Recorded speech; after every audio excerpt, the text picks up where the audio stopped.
Assalamualaikum warahmatullahi wabarakatuh. Bismillah. Waalaikumsalam. Alhamdulillah, amma ba'du, sahabat yang dirahmati Allah Subhanahu wa taala. Alhamdulillah, pada kesempatan sore ini saya ada tamu kehormatan. Jadi Mas Saifullah ini seorang jurnalis ulung yang insya Allah tulisan-tulisannya banyak dibaca oleh sahabat-sahabat sekalian terkait dengan keilmuan-keilmuan beliau. Sejak di kampus sudah mulai muncul. Saya paham betul siapa Mas Saifullah ini. Sejak dari kampus sudah pegangannya majalah sampai sekarang, termasuk majalah yang terbaru ini. Majalah yang terbaru ini motor penggeraknya beliau. Tapi mari kita ikuti. Assalamualaikum Mas Saiful. Waalaikumsalam warahmatullahi Apa kabar? Apa wabarakatuh. kabar? Alhamdulillah, Ustaz. Baik. Kelihatannya pasca Ramadan makin begini ya. Barokah.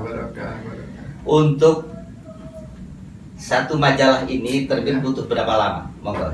Oke, terima kasih sudah diberikan panggung istimewa bisa hadir di tempat yang penuh berkah.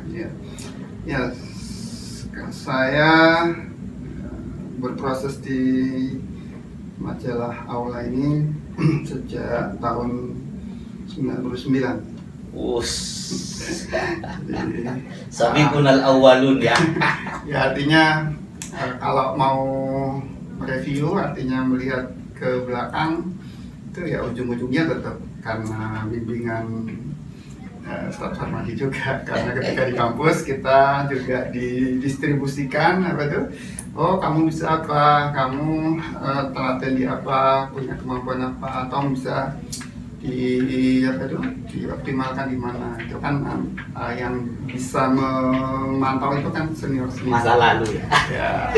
Saya itu ternyata kok Ustaz Farmadi ini bisa menempatkan saya di tempat yang pas, yang cocok, dan sampai sekarang saya terlibat di majalah cetak dan juga online. Ya. Itu di media cetak dan juga online. Ya, tentang apa tuh majalah cetak ya, Ustaz. Ini untuk bisa jadi seperti ini, ya. Jadi saya jadi ingat kaidah ketika kuliah gitu ya. At-tariqatu ahammu minal mada. Jadi bahwasannya proses ingat, itu ya. lebih penting daripada hasil. Sahabat-sahabat di sini jangan hanya lihat hasilnya kayak gini, tapi coba sedikit berpikir bagaimana prosesnya. Sebagian bilang begini Mas Saiful. Orang itu kalau datang ke rumah saya misalnya, Ya. di depan rumah saya itu ada pohon mangga. Ya. Dan pohon mangga saya sudah berbuah banyak. Orang yang datang, wah enak, di rumah Ustaz Farmadi pohon mangganya besar, banyak buahnya. Jadi proses awalnya nggak pernah dilihat. Tiap hari saya sirami air, pagi, sore. Kalau kena hama saya baik, Ustaz Saiful, terima kasih ya. Ya. Terkait dengan dakwah dari masa ke masa. Ya. Tentunya antum ini kan sudah malang melintang dalam penulisan. Ya. Dari dakwah dari masa ke masa lewat panjenengan ini, lewat tulisan-tulisan panjenengan itu Ya. gimana? Ya, gini Ustaz, apa itu, kalau saya dalam prinsipnya atau teman-teman pegiat media khususnya secara umum itu kan sudah melewati beberapa fase ya.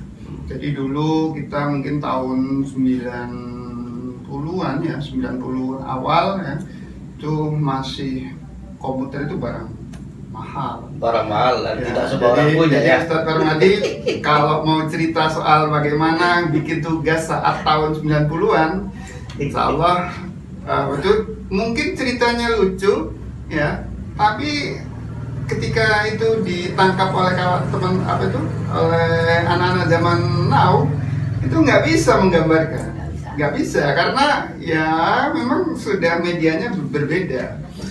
Dan alhamdulillah kita kan bisa ngikutin, kalau dalam bahasa Jawa itu menangi beberapa fase itu. Ya. Jadi ketika Termasuk menangi tugas ditulis tangan ya. termasuk itu, kemudian komputer barang mahal. Jadi apapun tugasnya harus pakai mesin Ketik. ketik, dan itu harus ada tiponya. Nah, kalau mau Kalau cerita sudah salahnya 2 baris bingung gitu. bingung. Jadi kalau mau cerita itu saja mungkin kita bisa, tidak apa-apa. Suatu ketika kita bicara soal itu. Gitu. Jadi banyak fase yang mengitari itu, dan dakwah dan juga media tidak akan bisa dilepaskan dari fase-fase itu. Ya. Jadi ada komputerisasi awal dari sebelumnya pembangunan kertas biasa, kemudian komputerisasi, kemudian sekarang berubah ke era internet sekarang. Nah itu otomatis akan berbeda, tantangan yang dihadapi juga berbeda, cara menyikapinya juga berbeda. Tantangan dan cara menyikapi ya. Iya, jadi kalau ketika jadi kita mungkin bisa mereview ya, atau sekedar mengingat ya, bagaimana dulu tahun 90-an dan mungkin tahun awal 2000 itu kita sangat bergantung informasi itu dari koran. Jadi kita tidak bisa ngomong apa-apa kalau belum ada koran di depan kita. Iya. Ya. Karena sumber informasi itu dari situ. Hanya satu, dan itu memang satu-satunya. Dan di kampus saat itu koran hanya satu ditempelkan, yang baca perempuan itu. Iya, dan itu menjadi karena memang barang mahal ya, otomatis, dan satu-satunya otomatis kan menjadi rujukan. Itu periode awal. Tapi seiring dengan perjalannya waktu, sekarang sudah mulai bergeser ke internet, dan koran, mohon maaf, mulai ditinggal. ya, Karena begini, tidak hanya ditinggal Ustaz, ya, tapi gulung tikar. ya, kalau ya nun sewu, kalau jenengan mau sedikit melihat beberapa media cetak, utamanya koran yang terbit setiap hari dengan oplas gitu. Kalau mau diteliti dengan sangat mendalam, itu cukup cukup membuat kita itu terenyuh. Yang awalnya jadi rujukan, tiba-tiba bukan hanya rujukan, rebutan. Waktu itu saya sering kalau lagi ya bercerita ke anak-anak didik gitu ya, ketika di acara kajian itu kan saya mengatakan, tapi ya itu hanya cerita, bahwasanya kalau boleh saya mengatakan tempat di Bungur Hasim, kita bisa dapat koran itu sekitar pukul 2 sampai 3 dini hari. Ya. Ya, kalau di yang langganan itu kan jam 6, jam 7 ya. Nah, kalau itu bisa dibayangkan bagaimana prosesnya, bagaimana reporter mencari berita, menulis, menatanya, terus kemudian mencetaknya, itu kan butuh. Ya, dulu pada zaman jahiliyah juga begitu. Jadi kita kan alumni adab kan, pernah belajar ilmu sastra Arab ya. Oh iya. Kalau antum kan belajarnya sejarah. Iya. Jadi ini kolaborasi antara sastra dan sejarah. Jadi dulu pada zaman jahiliyah, iya, di antara Makkah dan Madinah itu ada pasar namanya pasar Mukkah. Insya Allah coba di Alam Darul Arabi. Pasar Ukat ini tempat adu syair. Jadi para orang-orang panggung terbuka. Nah, hebatnya lagi menurut mereka, totoannya apa totoan itu ya? Taruhannya itu adalah istri. Oh. Istri. Keren Kan?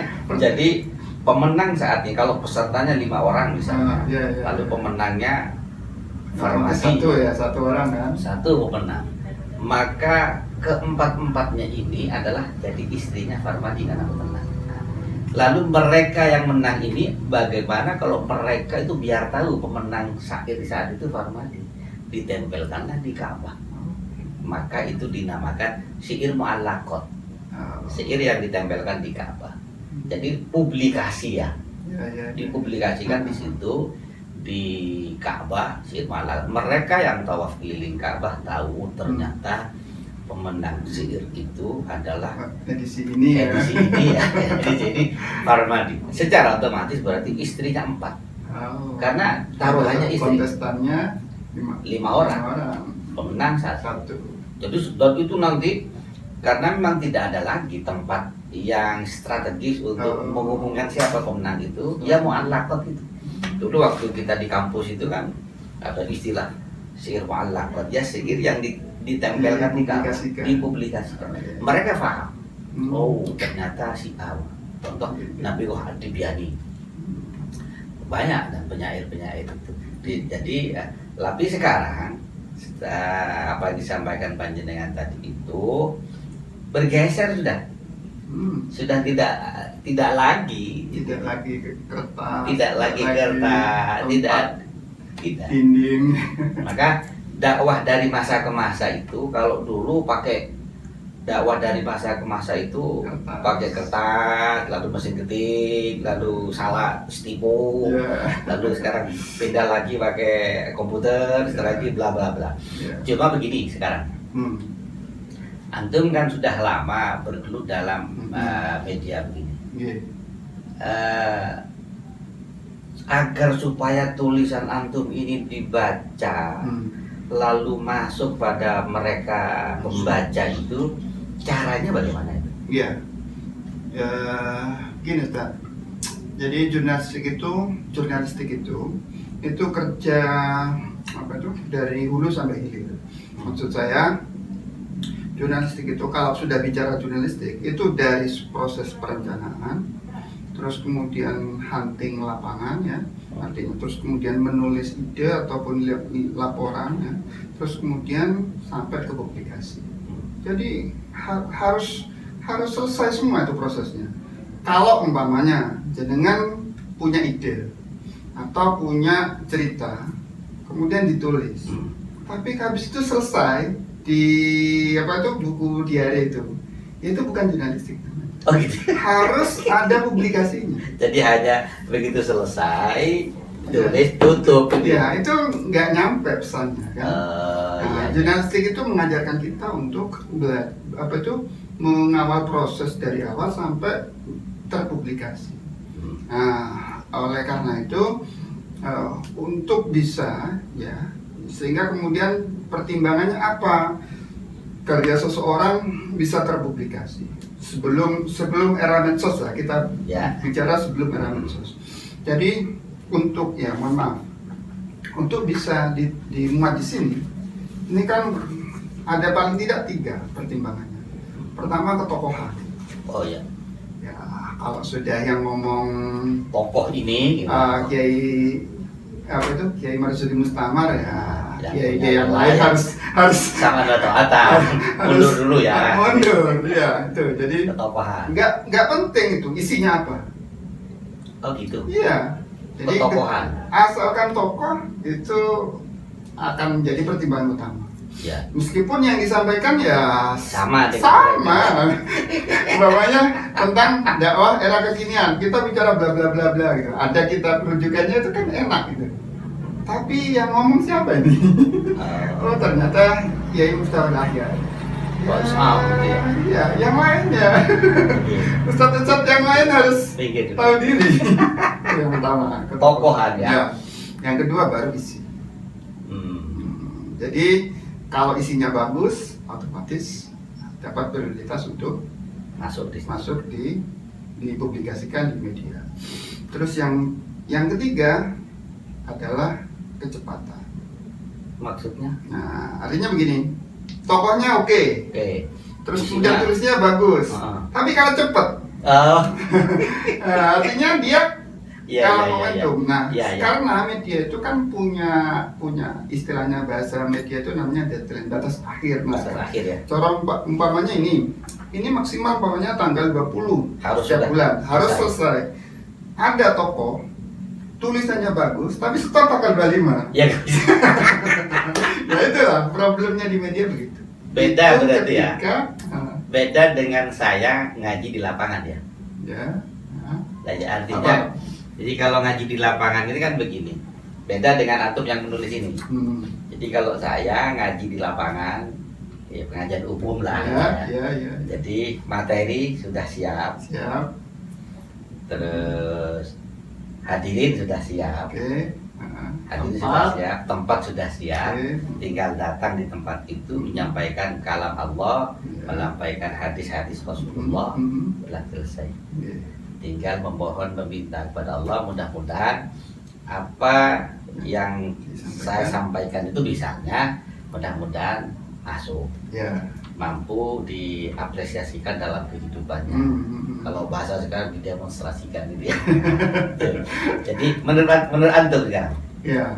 kan ada dua sekarang, katakanlah ditarik ada dua, dakwah bil kitabah lewat begini kan, Ya. ada dakwah yang mubasyarah langsung.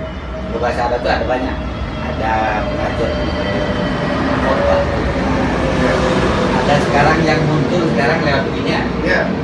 Makanya. Itu. Ya.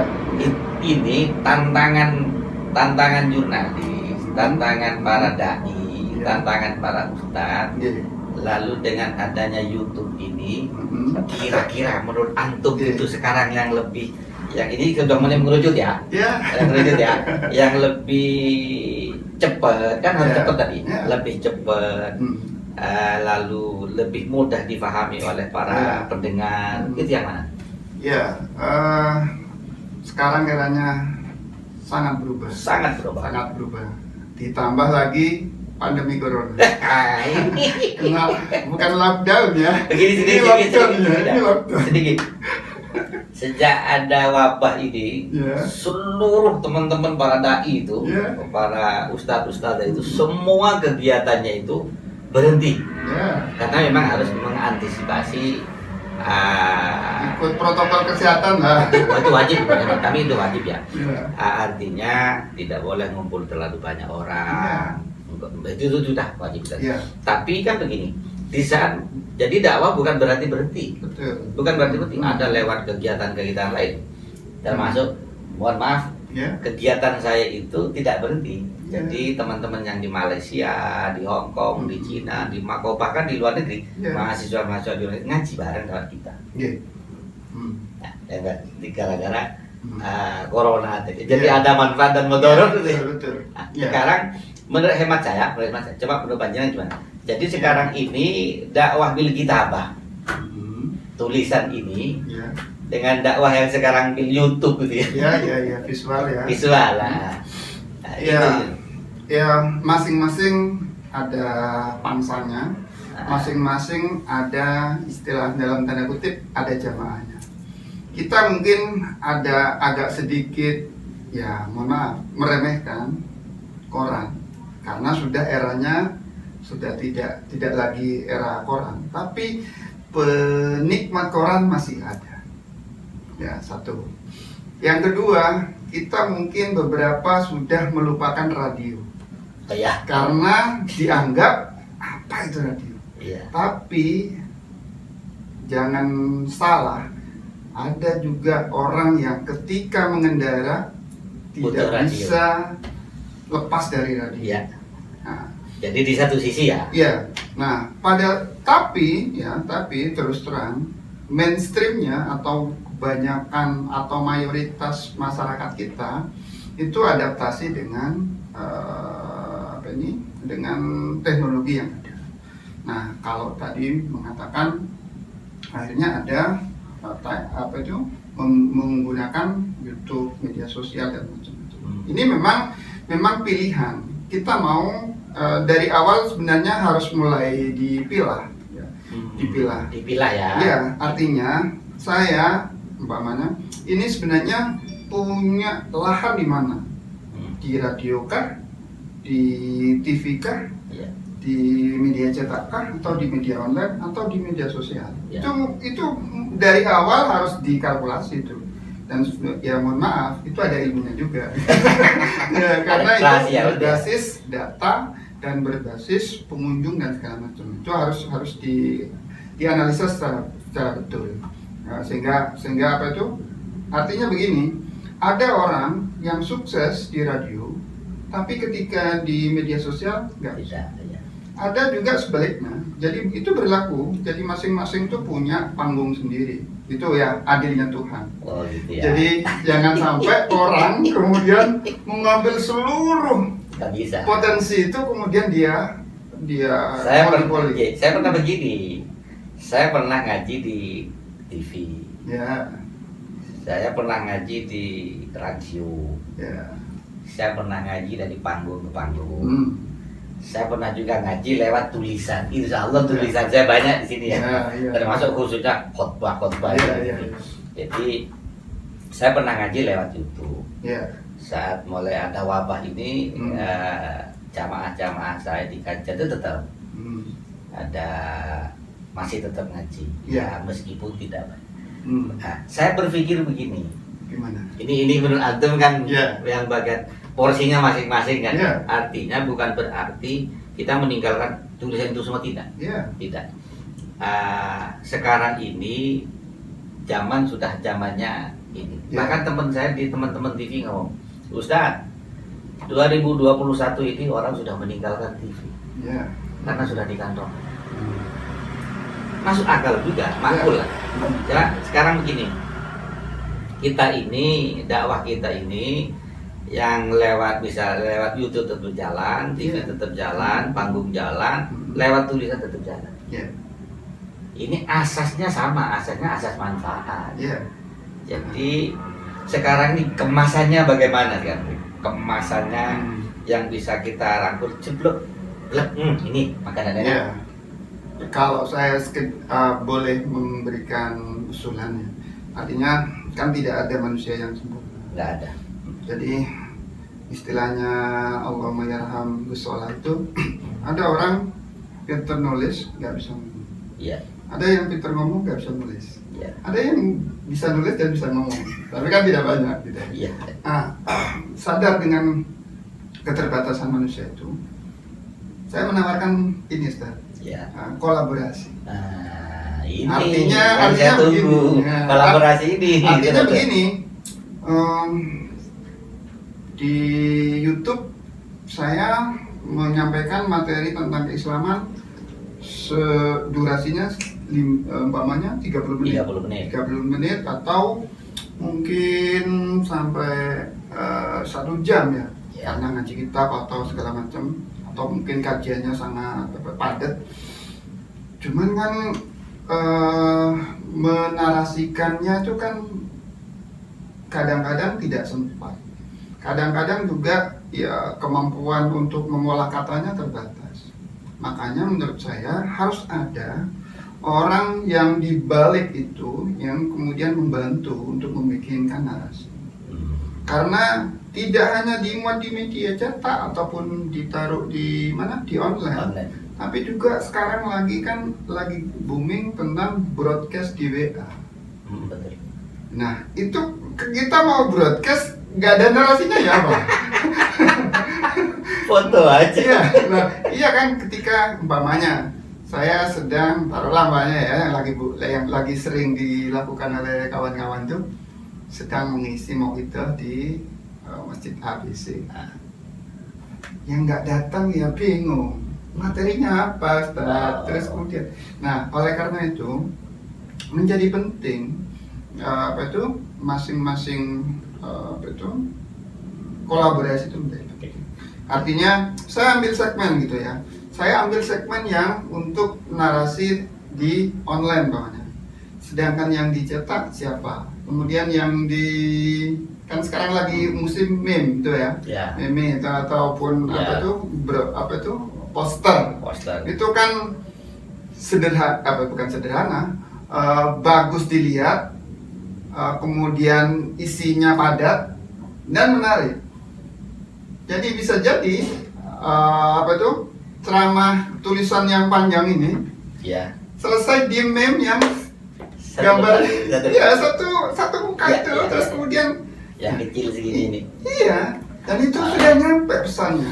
Artinya begini ya, satu di samping narasumber, Ya, kapabilitas itu Dua, tidak bisa diganggu. tidak bisa dibilang. Yang kedua, isi tentunya Ya. dari makhot yang jelas ya, Ya. dari referensi yang jelas. Mm-mm. Kalau istilahnya Gus Baha itu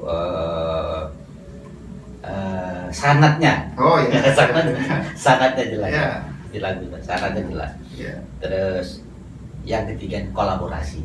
Ya. Maka di saat ini dakwah kita ini berkolaborasi, yang bagian nulis, menarasikan, Ya. yang bagian di YouTube itu Meme. itu berarti ini kita tetap bil ittihad yunalul murad ya. Bil ittihad yunalul murad itu dengan bersatu, maka yunalul murad akan gampang sesuatu itu diraih. Contoh begini. Kalau di halaman rumah saya ini kotor, Ya. lalu saya ambil hanya 1 lidi saja, nyapu, itu sulit dan lama untuk bersih. Tapi ambil 200 lidi, ikat jadi satu, jadi bil ittihad yunalul bil ittihad jadikan satu, yunalul murad gampang pada sesuatu. Nyapunya cepat bersih, cepat selesai. Berarti kesimpulan pada kesempatan sore ini dalam tamu kehormatan ini, 1, ketokohan. Ya. Yang kedua, isi. Ya. Tentunya isi ini dari makhot yang jelas, Ya. berbagai macam referensi yang Bisa jelas, dipertanggungjawabkan. bisa dipertanggungjawabkan entah itu lewat tulisan maupun secara mubasyarah langsung. Ya. Lalu yang ketiga ini kolaborasi. Maka begini, kalau istilah dulu kita di kampus ya, kolaborasi ini harus ini jelas berarti ya. Kalimat itu nanti kalau ada Ustadz Mujahid ya, Senior ya, mohon maaf. itu akan ingat di beliau ya. Jadi ya artinya silaturahim itu menjadi penting. Iya. Jadi kata kuncinya itu adalah satu. Meskipun medianya bisa berbeda ya. Kalau dulu kita harus bertemu fisik ya, sekarang ya ketemu lewat WA, apa itu berbagi gagasan, ya itu jelas juga. karena berbagai macam kesibukan. Betul. Kalau saya harus ke Jombang itu berapa waktu iya. harus saya tempuh? Maka cukup begini. Ya. Maka cukup siap begini, besok sudah muncul di tulisannya Aula itu ya. Iya. Besok akan muncul di online-nya itu. Ya. Baik, terima kasih Oke. wartawan senior ini ya. Wartawan senior. Jadi sahabatku, mudah-mudahan perbincangan saya bersama senior ini, wartawan Aula khususnya ini, mudah-mudahan kajian ini, melalui kajian ini, mudah-mudahan kita mampu mengambil hikmah dan manfaat, Amin. dan kita mampu mengapresiasikan dan mendemonstrasikan di kehidupan nyata. Betul. Dan terima kasih Ya. waktunya, ya waktu silaturahmi ini langsung saya minta harus ngobrol bareng terkait dengan dakwah dari masa ke masa. Siap. Terima kasih, mudah-mudahan kita berjumpa kembali di acara yang lain, tentunya dengan topik yang berbeda. Dan narasumber yang berbeda. Terima kasih. Wallahul muwaffiq ila aqwamit thoriq. Assalamualaikum warahmatullahi wabarakatuh. Waalaikumsalam.